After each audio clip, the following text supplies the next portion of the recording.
Hey everybody, and welcome to Leia's Lair. Here's our review of the Star Wars Obi-Wan Kenobi series, Part 5. We hope you enjoy. Okay, so the episode opens up with a flashback scene of them around the time of Attack of the Clones. And it's cool because it continues throughout the episode, kind of mirroring what's happening throughout the episode in terms of the struggle between, Obi and Vader. So I thought that scene was actually really cool to see in this episode, and I feel like all the fans have been waiting for us to see a flashback scene, and if we didn't, it would be kind of a wasted opportunity in that sense. Well, absolutely. I mean, you have Hayden Christensen in the show, so you gotta have at least a flashback scene showing him, you know what I mean? Mm-hmm. And it is interesting because they do, this flashback scene, which continues throughout the entire episode, is kind of like lessons that Obi-Wan has learned from being, the mentor to Anakin, but also this is how he knows Darth Vader, how well he knows Anakin, and he's just reflecting back on that throughout this episode. Mm-hmm. Yeah, so it's like, he's thinking about what's going on in the episode and how that battle went. So he knows he can predict him in that sense. Okay, he's aggressive. He's not gonna wait. He's not gonna do an assault. Like, he knows exactly how he's going to be. Totally. And it's like, but then Vader also thinks that he knows exactly how Obi's gonna be. So you get to see this kind of I really like how the struggle goes between the two of them, and they're both kind of reflecting on this past experience.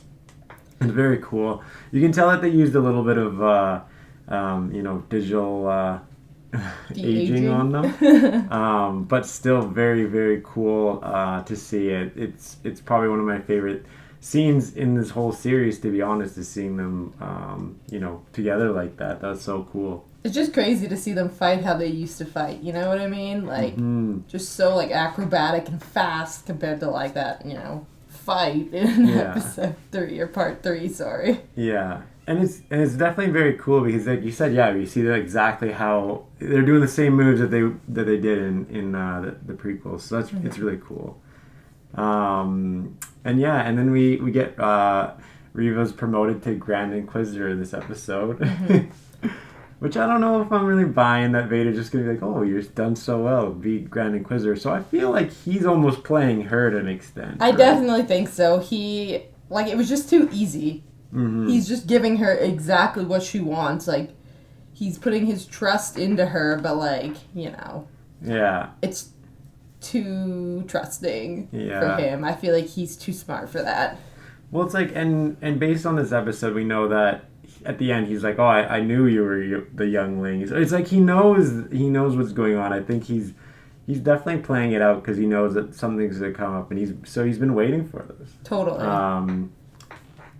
But yeah, so I don't know if I'm really buying the whole he's giving you the Grand Inquisitor thing, other than the fact that he's playing her totally straight up in this, and she falls right into it, right? Yeah, but I want to say I'm not surprised by that. You know what I mean?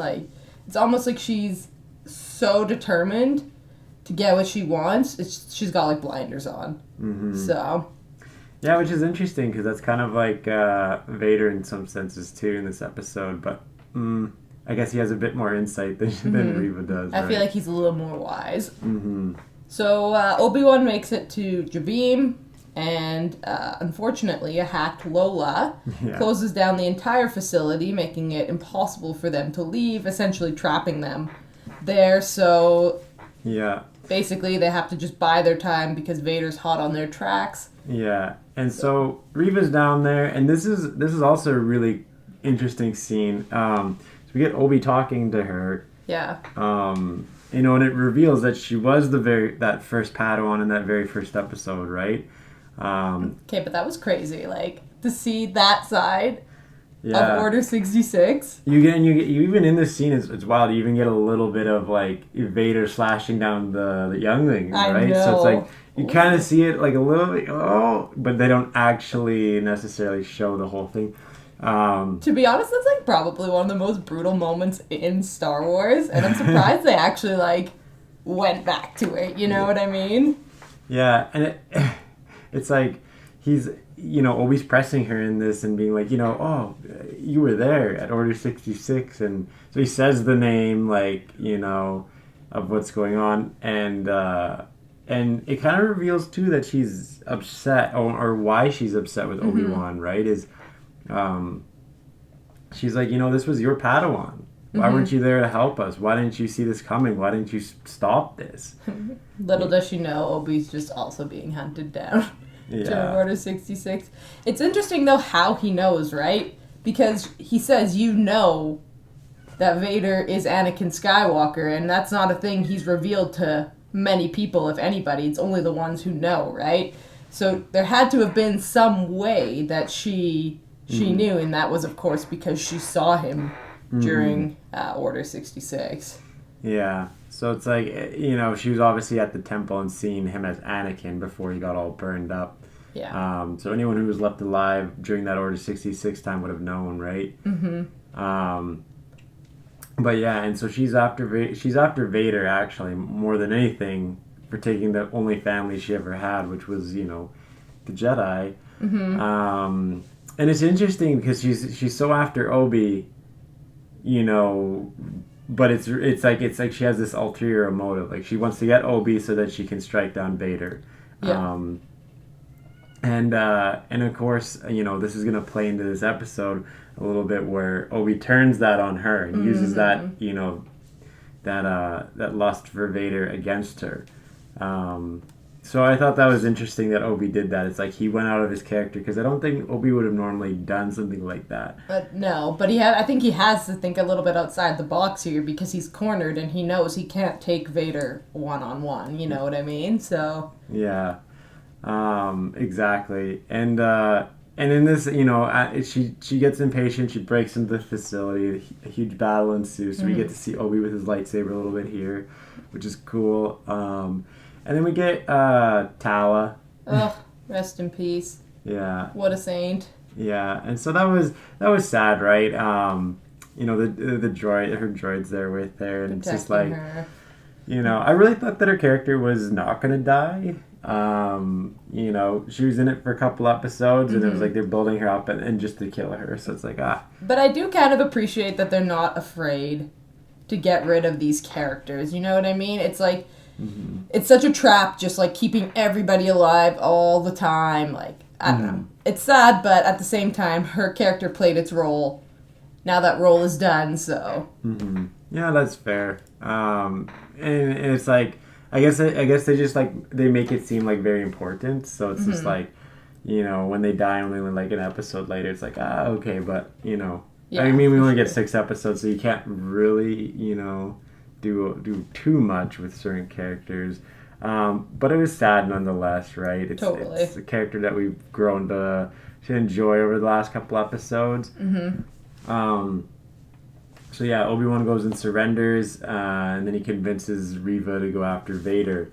And this is how he escapes in that sense, right? Yeah, he totally just like tricks her and is like, yeah, go after Vader. And then he escapes, or so you think, that they're in this like first ship until Vader comes in and just like pulls it to the ground with no issue whatsoever, which was pretty crazy to see. I mean, it's like you always know he's really strong, but like that was pretty wild. Yeah, and just how he like rips through it in like 2 seconds, sees there's no one in there, and then the other ship is gone, and then that's how they get away. Totally. So that was really cool. And then of course Reva goes after him. Yeah. Which was just like you just know, like, it's not gonna work out in her favor. This is not gonna be a good outcome for her. No, it's like as soon as she like threw the lightsaber at him, he stopped. It's like, yeah, it's over. It's over before it began. For sure. The double Vader with 2 lightsabers is pretty cool to see, I'm not gonna lie. Yeah. It's like he makes a mockery of her, right? And just like, does exactly what he did to her, during Order 66. He puts a lightsaber through her chest, right? Yeah, the flashback. And then of course, surprise, surprise, I mean, for those of you who've seen Rebels, it's probably not really a surprise. The Grand Inquisitor is not dead, and he makes his grand reappearance at the end of this episode. Yeah. And so it's just like, I mean, I guess if you haven't seen Rebels, you might be like, oh my god, he's alive. But anyone who's seen Rebels was either confused, like, is this breaking canon? Is this, but no.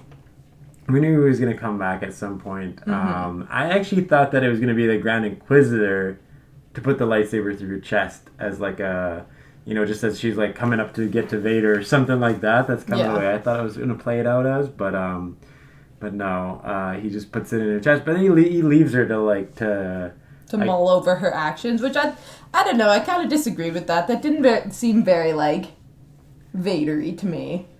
I don't know though. It's like in some way he's just toying with her, right? Like he tells her, he's like, I know you were a youngling. He knows exactly what she's been up to this whole time. So it's just like he has this control over her, and he's in some ways he wants her to like suffer. Totally. By keeping her alive in that sense. And in a lot of the comics and everything, we find that Vader's not necessarily the nicest to the Inquisitors. Like in the training, he'll like cut off their arms and stuff to make a demonstration out of them. So he, in some ways, he just he likes making them suffer and letting them show them that he's super powerful, that they have nothing on him. He has nothing to really worry about, right? Yeah, that's fair. But I mean, I feel like, I don't know. I still don't know if I agree with the fact that he just like left her alive. It just seemed a little bit out of character to me despite that. Yes, I get like he wants her to suffer or whatever, but she literally just betrayed him. Like he doesn't take well to that, you know what I mean? Yeah. So, but of course, setting up for the next episode, Reva finds the message from Bail Organa, of course, talking about Luke Skywalker and Owen Lars on Tatooine, so we kind of have a general idea where our last episode is going to head. Yeah, and it's like, of course we see the thing dropped, and it's like, yeah, we know that's gonna, that's setting up for that last episode on how, she's gonna find him. Now that she's pretty much, not with Vader at this point, I think it's going to be, a battle between her and Obi on Tatooine or something like that. So I don't necessarily know if we'll get another Obi or Vader encounter, although I hope we do. I know that their hyperdrive is not working, so they're getting chased at the moment. Yeah. I don't know if it's going to be like a episode 8, the Last Jedi thing where they're just following one after the other. But I think what's gonna happen is they'll go to Tatooine maybe, and Reva will fight. Obi will beat her, and he'll be finally making his contact with Qui-Gon. I think that's just what I'm putting out there. I think he's finally gonna make it. It's gonna close out the series with him finally making contact with Qui-Gon. And like reconnecting with the Jedi, and that's how he ends up being like Ben in episode 4. Yeah. Yeah, I see where you're going here.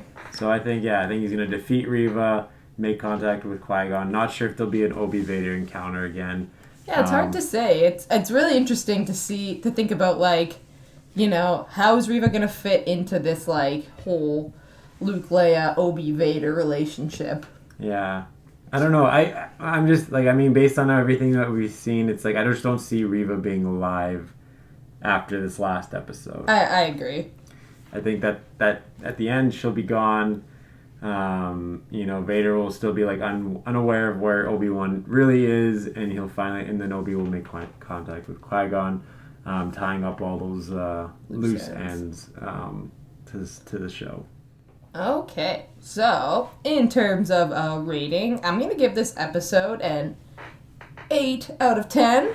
I loved the flashback scene. It was nice to see Hayden Christensen and Ewan McGregor in the flesh, battling it out again like they did back in episode 2. It was nice to get some backstory on Reva and to see that other side of Order 66 and, learn why she's after Obi-Wan Kenobi. I was sad to see Tala go, but again, it's kind of the nature of the beast. And I really thought this episode did a good job of setting up for a showdown in the final episode on Tatooine. So yeah, 8 out of 10. Nice.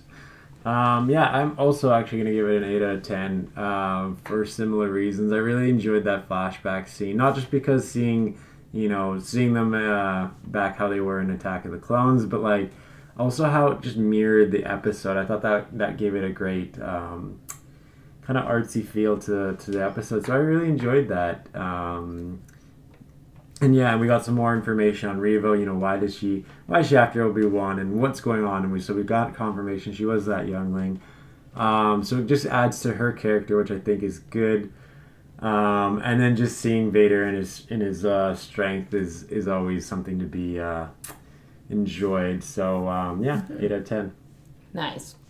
And there you have it. Thanks for watching, everyone. What did you think of this episode of Obi-Wan Kenobi? Let us know down below in the comment section. And remember to like, share, and subscribe to the channel for more great videos to come. We hope to see you all again in Leia's Lair. You are not a Jedi yet.